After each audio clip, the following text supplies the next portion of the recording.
Bismillahirrahmanirrahim. Assalamualaikum warahmatullahi wabarakatuh. Selamat datang di Cerca Ilahi, tempat di mana cahaya kalamnya menghidupkan hati, dan ceramah para ulama menuntun langkah kita menuju jalan yang diridhai Allah Subhanahu wa Ta'ala.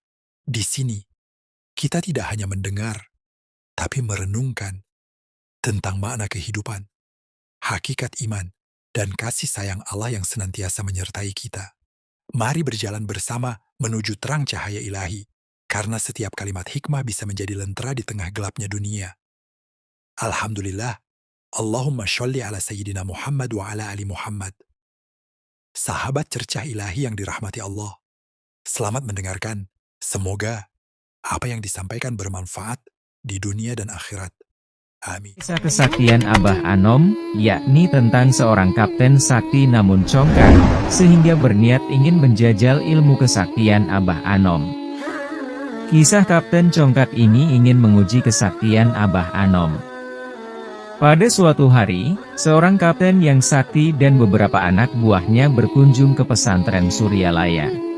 Diceritakan, kapten congkak itu membawa sebuah batu kali sebesar kepalan tangan di kantongnya. Batu itu lantas dikeluarkan dan diletakkan di tangannya, kemudian dengan sekali pukul, sang kapten congkak itu berhasil membelah batu tersebut menjadi dua. Usai unjuk kebolehan, kapten itu bersikap congkak, sombong, dan menyerahkan batu kalinya pada Abah Anom agar si tuan rumah turut mempertontonkan kemampuannya. Abah Anom hanya tersenyum seraya menerima batu kali dari tangan si kapten. Kemudian, batu kali itu segera diremasnya. Secara ajaib, batu kali berubah bentuk menjadi tepung yang halus. Si kapten terbelalak, seolah tidak percaya dengan kesaktian yang dipertontonkan oleh Abah Anom. Apabila si kapten hanya mampu membelah batu kali menjadi dua, Abah Anom justru membuatnya menjadi seperti tepung. Sontak melihat kesaktian Abah Anom itu, si kapten hanya bisa takjub dan tidak percaya dengan peristiwa yang baru saja terjadi. Si kapten yang sakti dan sombong itu kemudian bersujud di hadapan Abah Anom, seraya meletakkan tangannya pada lutut Abah Anom. Sang kapten mengaku kalah dan segera meminta maaf akan kesombongannya. Selain bersujud, ia juga minta ditalkinkan untuk menganut dan mengamalkan tarekat yang dipimpin oleh Abah Anom.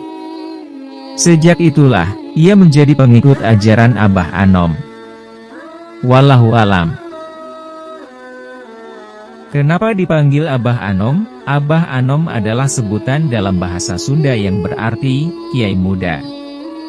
Tanah Sunda tercatat memiliki salah satu ulama karismatik yaitu Abah Anom, yang disebut-sebut banyak memiliki karomah yang luar biasa.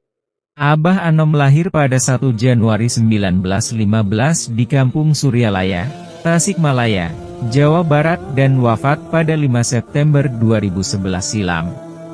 Ketika berusia 8 tahun, Abah Anom masuk sekolah dasar Fairfield School di Ciamis antara tahun 1923 hingga 1928 dan melanjutkan ke sekolah menengah sanawiyah di Ciawi Tasikmalaya.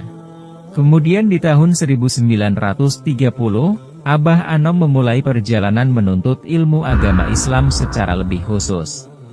Jejak pendidikan beliau untuk belajar ilmu fikih yakni diperoleh dari seorang kiai terkenal di pesantren Cicariang Cianjur. Ia belajar ilmu fikih, nahwu, sorof dan balaghah kepada kiai terkenal di pesantren Jambu Dipa Cianjur.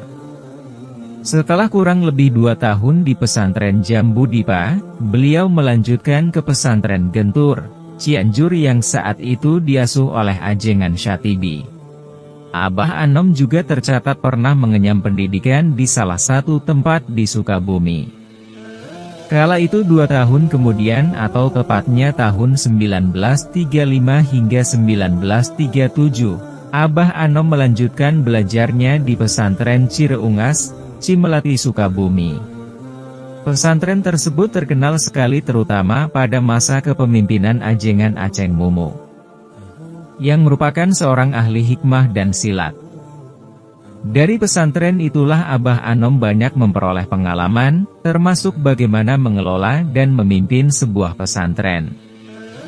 Ketika Abah Sepuh wafat, pada tahun 1956, Abah Anom harus mandiri sepenuhnya dalam memimpin pesantren.